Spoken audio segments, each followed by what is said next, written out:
반갑습니다. 책 읽어주는 홍 목사입니다. 성경 해석학 특강 계속하고 있는데 이제 6번째 시간이 됐습니다. 제5원리 핵심 단어와 개념, 모호한 표현을 찾아내라. 저는 이 책을 쓰신 분이 김진규 박사님이신데 약간 제목을 정하실 때 약간 이상하다 이런 부분이 있습니다.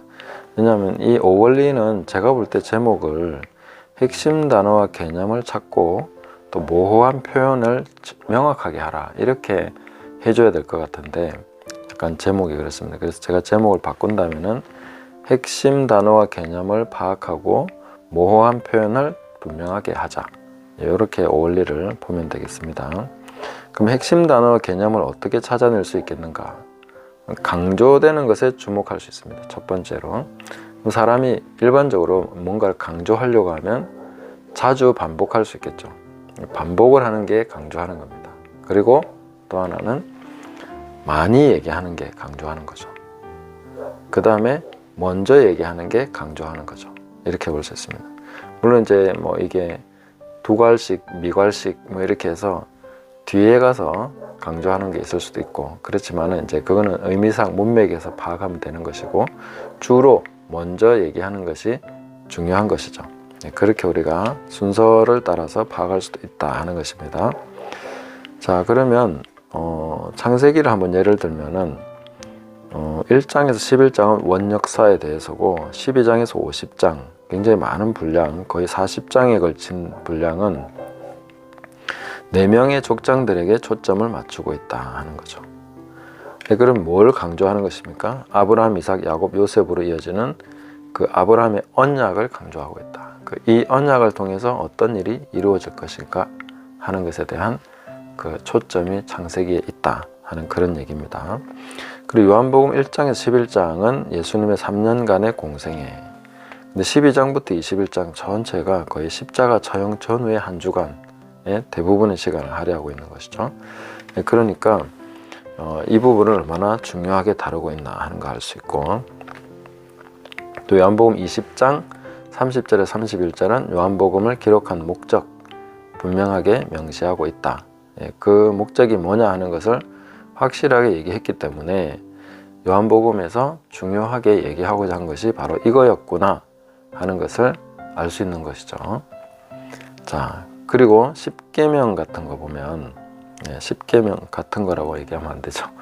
십계명을 보면 이제 배열 순서가 있죠. 첫 계명이 아무래도 제일 중요하다 이렇게 볼 수 있겠고, 그리고 가면 갈수록 중요도가 떨어진다 하는 것은 아닌데 그래도 맨 먼저 나온 것이 아주 중요하다 이렇게 볼 수 있고, 사도들의 이름도 보면은 제일 먼저 베드로, 그 다음에 제일 마지막이 가룟유다 이렇게 나오는 걸 봐서 먼저 언급된 사람이 좀 더 중요하다. 그래서 예수님께서 누구를 수제자라고 정하겠다 이런 얘기 하신 적이 없죠.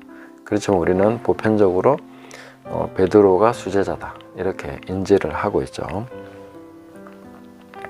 자, 그 다음에 반복되고 있는 용어가 있는가? 창세기 1장을 보면 보시기에 좋았더라, 계속 좋았더라 하니까 정말 이것을 강조하고 있구나, 세상이 하나님 보시기에 정말 아름답고 좋게 만드셨다 하는 걸 알 수 있고, 히브리서 11장은 계속 믿음에 대해서 강조하고 있죠. 또 역사서를 보면은 반복되는 말이 다윗의 길로 행했냐 여로보암의 길로 행했냐, 이 부분을 얘기한다고 했습니다. 그래서 다윗의 길로 행했다 하면은 하나님이 좋게 보신 것이고, 여로보암의 길로 행했다 하면 악하게 죄악의 길로 갔다 이렇게 볼 수 있다는 것이죠.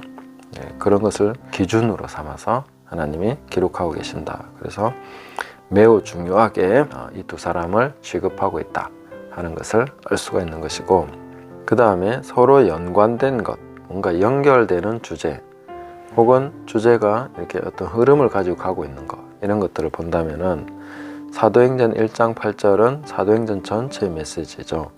오직 성령이 너에게 임하시면 너희가 권능을 받고 예루살렘과 온 유대와 사마리아와 땅끝까지 이르러 내 증인이 되리라. 그래서 이 사도행전의 역사가 바로 이 순서로 되고 있다. 오직 성령이 오순절에 임하셨죠. 그러니까 그 120명이 이제 은혜를 받아서 온 그 예루살렘에 복음이 편만하게 되고 또 유대 땅에 다 복음이 전파되죠. 스데반을 순교하고 성도들이 흩어지고,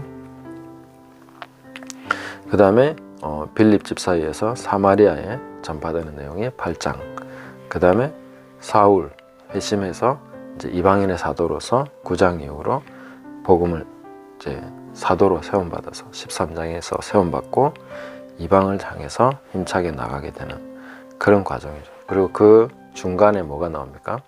베드로가 고넬료라는 그 이방인에게 복음을 전하고, 이방인에게 복음 전하는 것이 이제 성도들에 의해서, 교회에 의해서 인정되는 내용이 나오죠. 우리가 누구간데 능히 하나님을 맡겠느냐, 이렇게 하면서 이제 이방인에게로 복음이 넘어가고 안디옥 교회, 그리고 바울과 바나바의 파송, 이것을 통해서 땅끝까지 복음이 전파되는 이런 내용들이 사도행전으로 이어진다 하는 것이죠. 그래서 그 복음의 역사를 사도행전이 보여준다 하는 것입니다. 자, 그리고 마태복음 6장에서는 맨 먼저 일반적인 원리 얘기하고, 먼저 딱 외식적인 선을 행하지 말라 이렇게 말씀하시고, 그 뒤에 구체적인 내용들 계속 얘기가 나오죠. 구제할 때 나팔 불지 말라, 또 기도할 때 사람에게 보이지 말도록 해라, 그 다음에 금식할 때 사람에게 보이지 말고 머리에 기름 바르고 이렇게 하나님께 은밀하게 하라, 네, 이런 것이죠. 그래서 앞에 언급한 구절이 뒤에 다 이렇게 연결되어서 나오는 내용이다 하는 거죠. 연관되어 있다. 자, 그리고 본문을 우리가 올바르게 이해하기 위해서는 이렇게 모호한 표현, 구절 이런 것들이 사실 성경에 꽤 많이 나옵니다. 특히나 이제 그 시가서나 지혜서 이런 부분에서 그 배경을 정확하게 모르면, 또 그 시대적 상황이나 여기에 대한 지식이 부족하면 이게 무슨 말인지 도무지 알 수가 없습니다. 우리 시대의 말로서는 알 수가 없고, 또 그런 게 잘 그 지식적으로 파악이 안 되면은 우리 마음대로 그냥 우리가 생각하는 기준을 가지고 얘기하거나 우리가 가진 그 이미지를 가지고 지금 현대의 어떤 관점으로 그거 보면은 잘못 해석할 가능성이 훨씬 높은 것이죠. 그래서 특히 이제 여기서 말하고 있는 아가서 같은 경우 그림 언어, 은유적인 의미 이런 것들, 이제 어떤 시적인 표현 이런 것들은 우리가 그 배경을 이해할 때 좀 더 정확하게 알 수 있다는 거죠.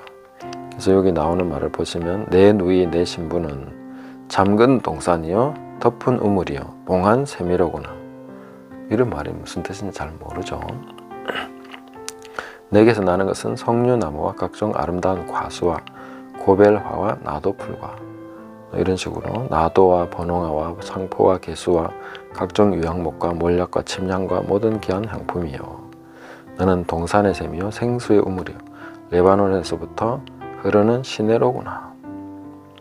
이런 표현들 우리가 듣기에도 생소한 그런 꽃 이름과 풀 이름 이런 거 나오고, 또 이것이 그 당시에 어떤 식으로 사회에서 활용이 되고 또 어떤 의미를 갖는 것인지, 아니면 꽃 이름이나 이런 거와 관련이 있는 것인지, 아니면 그 사용법에 어떤 연관이 있는 것인지, 이런 것들은 전체적으로 우리가 연구한 많은 분들의 주석과 이런 내용들을 참고하지 않으면 이해를 못한다 하는 거죠.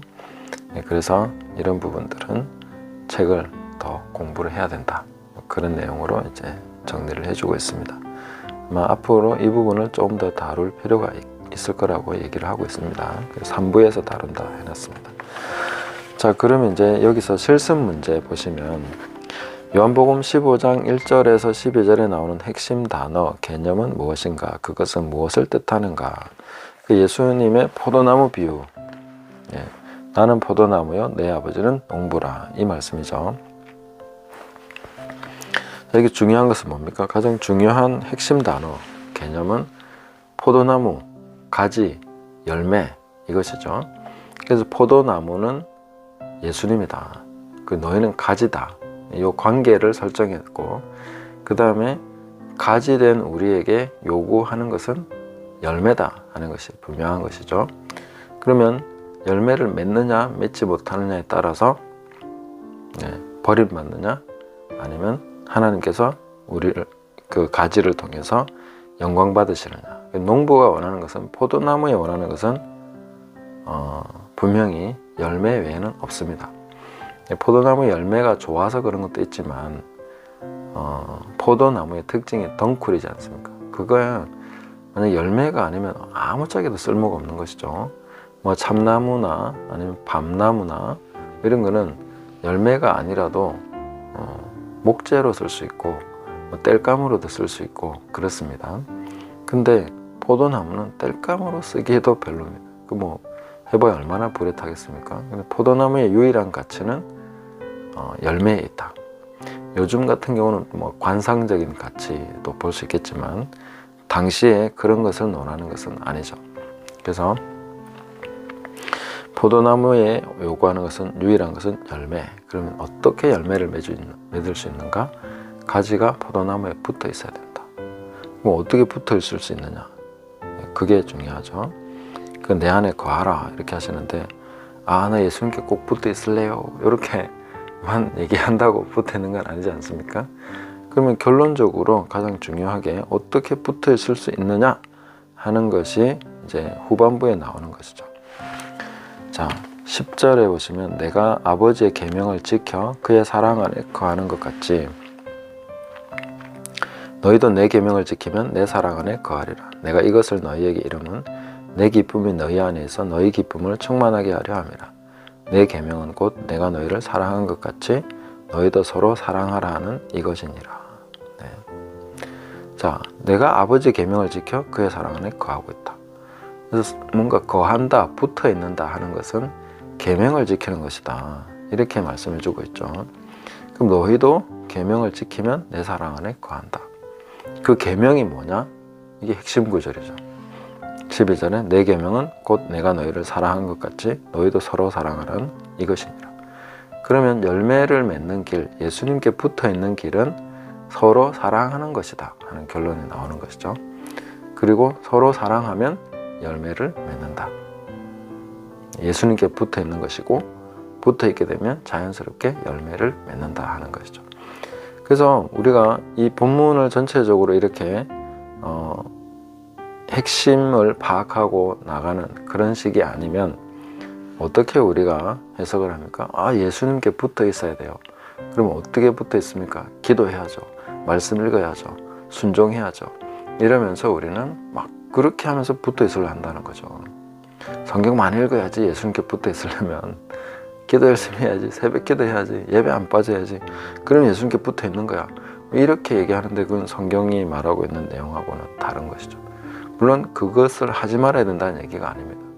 그러나 이 본문에서 예수님께 붙어 있으려고 하면은 해야 될 일은 분명하게 나와 있습니다. 너희가 서로 사랑해야 예수님께 붙어 있는 것이다. 그렇게 볼 수 있는 것이죠. 만약에 그렇지 않으면 불에 던져 사르느니라. 불에 던져 사르는 것은 뭡니까? 아무리 좋게 해석해도 지옥 가는 것이죠. 이렇게 우리가 볼 수 있는 것입니다. 그래서 어떤 분은 이 본문을 읽고서는 너무 두려웠다, 그렇게 얘기를 했는데, 두려워야 정상이다 이렇게 저는 봅니다. 열매 맺지 않으면 불에 던져지는구나. 불에 던져진다는 게 뭐겠습니까? 우리가 뭐 다르게 해석할 수 있겠습니까? 그래서 그렇게 우리가 파악을 하는 것이 중요하다 하는 것이고요. 자, 그 다음에 창세기 12장에서 50장의 아브라함, 이삭, 야곱과 연관되어 자주 반복되는 주제는 무엇인가? 이것이 갖는 의미는 무엇인가? 그 반복되는 주제는 언약, 하나님의 약속이죠. 그리고 그것을 통해서 자손, 열방까지 복을 받는 그런 일이 일어날 것인데, 그것은 아브라함의 자손을 통해서 될 것이다 하는 그런 약속을 주고 계신 것이죠. 그리고 사도행전 2장, 4장, 8장, 10장, 19장의 성령 충만 사건과 연관되어 자주 나타나는 영적 은사들 무엇입니까? 방언, 예언, 표적이죠.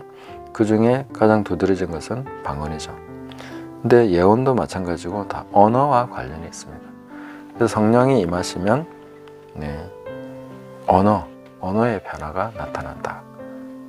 말이 예언이 되고 또 방언이 나타나게 되고 하는 그런 일이다 하는 것이죠.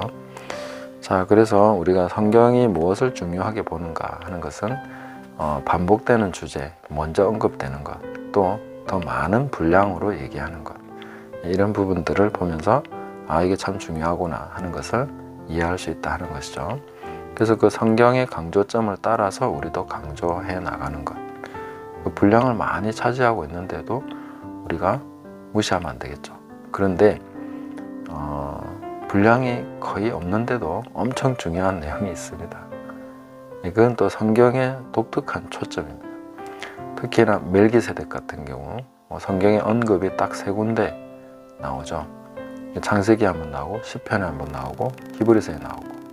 그런데 예수님은 바로 멜기세덱의 반차를 따라서 제사장이 되신 것이다. 엄청 중요한 내용이죠. 만약에 그 간단하게 나오는 그 내용이 아니면 예수님의 제사장 직분 자체를 이해할 수 없는 그런 상황이 되는 것이죠. 그리고 적게 나오지만 아주 중요한 내용, 또 뭡니까? 내 이웃을 내 몸과 같이 사랑하라. 그냥 지나가는 한 구절입니다. 너무 작은 부분인데 분량이 장황하게 설명하는 것도 아닙니다. 그냥 율법 쭉 얘기하다가 레위기 18장에 가서 한 번 딱 언급되고 지나갑니다. 그런데 그 내용이 온 율법과 선지자의 강령이다, 이렇게 말씀하시죠. 그래서 우리가 성경 연구하다 보면은 이제 이런 보편적인 것도 배워놔야 되지만 또 그래 읽다가 보면은 성경이 강조하는 내용이 따로 있습니다.